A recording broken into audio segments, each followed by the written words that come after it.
We love to profile some wonderful women that are actually doing some amazing things in our community. And every now and then we do come across a woman whose story isn't just inspiring, it's a blueprint for possibility. So today we're actually spotlighting Sister Fazila Khan. She is joining us now on Facebook, YouTube, Instagram. So hop on and join us. If you have any questions, feel free to drop that in. She's breaking barriers in hard hats and high heels. An engineer by profession, a change maker by passion. And Sister Fazila Khan is actually proving that innovation doesn't stop at infrastructure. From building systems that serve society to mentoring the next generation of women, she's laying the foundation for progress, one project and one person at a time. She's director of Kyoto Chemicals and Coating, Wellcore A Bar Properties and LOT Corporation. It's an absolute pleasure to welcome Sister Fazila Khan. Assalamu alaikum and welcome to Radio Al Ansar International. Wa alaikum assalam, and thank you for having me on today. It's an absolute pleasure. So let's start from the beginning. What inspired you get into this hard hats? Okay, so it inspired you to actually become an engineer. So basically, it was a decision I kind of made very early in my life that I wanted to do chemistry. And the aspect of chemistry came through from my mom. She was extremely understanding and allowing me to travel overseas to have my case studies done. And persuading my dad to allow me to travel was a very hard job for her. So at the end, I wanted to make her super proud of me, which she is today, alhamdulillah. I really want to thank her. Alhamdulillah. You know, when you have the support of your parents, it's just inspiration and I think a different sense of a empowerment that comes to you.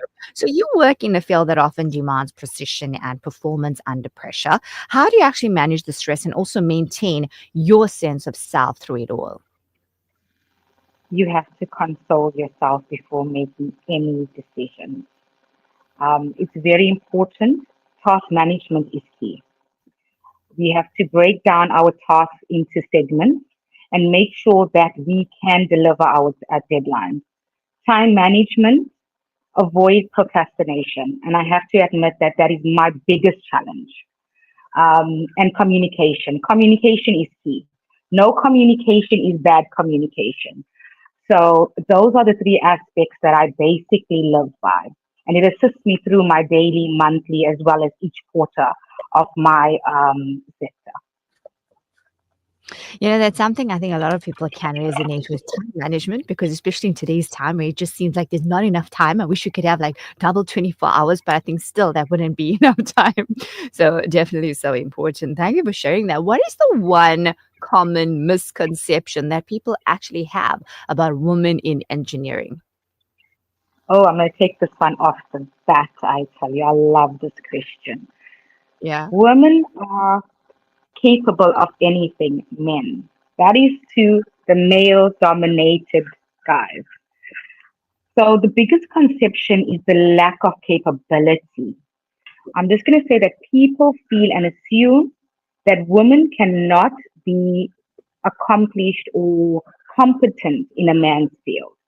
Now, engineering has four different sectors, guys. It's mechanical, civil, electrical, and chemical. Chemical being the easiest one where women will gravitate to first. But let's talk about mechanical and civil. It's basically a man's body strength that is also going to be required. So very easily, a man will feel a woman cannot accomplish this due on that aspect. But you know, Allah has created machines, has he not? So Mm. those are the major misconceptions. And also, we have to balance our career with our family. So our time Yeah. frame, once again, and time management comes in. We're also known to be very emotional beings. We have to leave our emotions at the door before arriving in any of these sectors, in any field, in fact, not only in engineering, in any field. So I think women, we have that struggle, that push and pull of, is she capable? Is she accomplished enough? Is she going to have enough time to do this? So I think those are the big questions, the big cloud that comes in with where's the misconception. And those are the three aspects that I would feel that will best filter through onto that question. Those are the three aspects. Are we capable enough? Are we emotionally ready to be in those environments? And we have to Okay, I think there's a little bit of a glitch here on the technical side because, okay, Alhamdulillah, I think you're back again. Absolutely. Thank you so much for sharing that, especially coming from your field. And yeah, women are definitely expected to be more, I think, on the feminine side. And we see, definitely as more weaker emotionally and so forth. But definitely times are changing. And, we often speak about empowering others. Tell us what that looks like in your world. Is it access to education? Is it mentorship? Or is it opportunity? so I'll break that down into two segments. So firstly, it's mentorship. It's where are you getting your guidance from? Once again, I'm gonna take that a step back. If you have a daughter and your daughter comes to you and say, I want to be a mechanical engineer, what is going to be your response to your daughter? Because at the back of your head, you know I want my daughter to go into the legal field or the medical field. She comes through Mm. and she tells me, Mom, I want to go into the mechanical field. So it starts off, the support structure starts off from your home and getting the professional advice. Educate yourself in that field before deciding, do I want to get into that field? Because engineering, as we said, it's a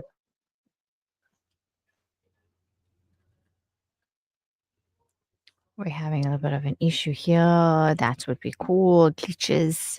Oh, but yes, it's the Fazila Khan again. She's talking to us about what empowering actually looks like in her world. And she made a very important statement saying that it actually begins in your home.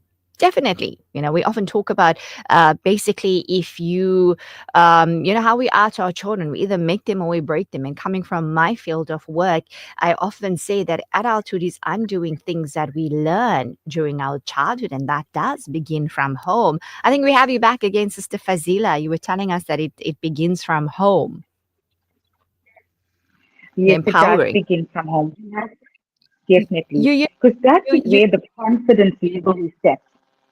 100%, And 100%, because you're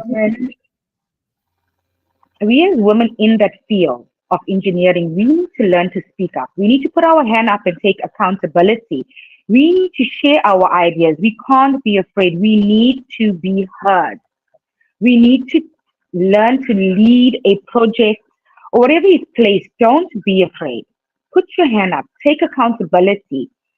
And you would see that we always learn. There is going to be times when the failure is going to be greater. You must be able to take on all of those comments that's going to be thrown at you, and once again put the emotions aside. But once you put absolutely. your hand up and you go forward, you will learn as you go along how to lead a group, and you will have males in your group. You will learn how to lead that group. And I have trial and error. I had failures, I had tears, I had it all. Absolutely. And I think it's with everything in life, isn't it? You're going to have the duality, and that's what makes life so exciting. And it would be so boring. That's where the absolute growth comes from. Now, if there's a young girl that's probably listening in right now and she's wondering, oh, is engineering for me? What message would you have for her today? She's wondering if she belongs in that space. First, you have to believe in yourself, and you have to understand why you want to be in that field. I would say go for it. Learn, explore. We have technical at our disposal. Go into the internet, understand what the field is about, and you need to see what drives you. What is driving me to be an engineer?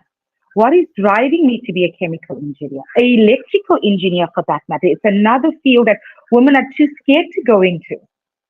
Why? Is it stemming from my family? Does my parents have a business in that field? Do I want to run my dad's business or my mom's business in the future? And you have to explore and you have to learn. Go for it. It's an exciting field. I love my field. We can clearly see that you're talking from passion. That's absolutely wonderful. In your opinion, how can we actually create more opportunities for women, not just in engineering, but in leadership roles across industries? That is going to boil down to education and awareness. In the engineering field, I speak of that because I come from that, or let's take it in a broad spectrum, in any career driven field. STEM education for engineering sector, education for other sectors is very important. Role models are important. We have to educate. We have to bring awareness to our community. Once a community is empowered, growth starts. Once a seed is planted and watered in the right soil, it will grow. So that soil starts from the education. Absolutely. Well said. And we can never have enough of that. I always say that if whenever we believe that I know it all, that's the ego, and that's when we stop growing, and that's when we hit a roadblock. Because I love listening to the young, the old, anybody, because you never know what you can learn, what you can pick up. And it always comes, when you're open to learn, there's so much of fascination that comes through because you realize just how much we actually don't know. Thank you so much for your time, Sister Fazila. It's been wonderful chatting with you. Very different perspective and energy that we're getting to urban women. And I think it's beautiful to bring that balance and that awareness and breaking down the misconceptions around our personal limitations. Because if Allah Azza wa Jal has given you a certain skill and passion, then you definitely need to be able to lead and fulfill a certain role in this space of life. Thank you so much for your time. Until we connect again. Assalamu alaikum wa rahmatullahi wa barakatuh. Wa alaikum assalam wa rahmatullahi wa barakatuh. And that was Sister Fazila Khan chatting with us all about how she's actually making a difference in the world. And she's an engineer, but very beautiful advice we've received from her. And I hope it helps to just give you a different perspective on life, because life is just not linear in one direction. There's so many different aspects. Been wonderful. Let's go for a break. It is 10:59.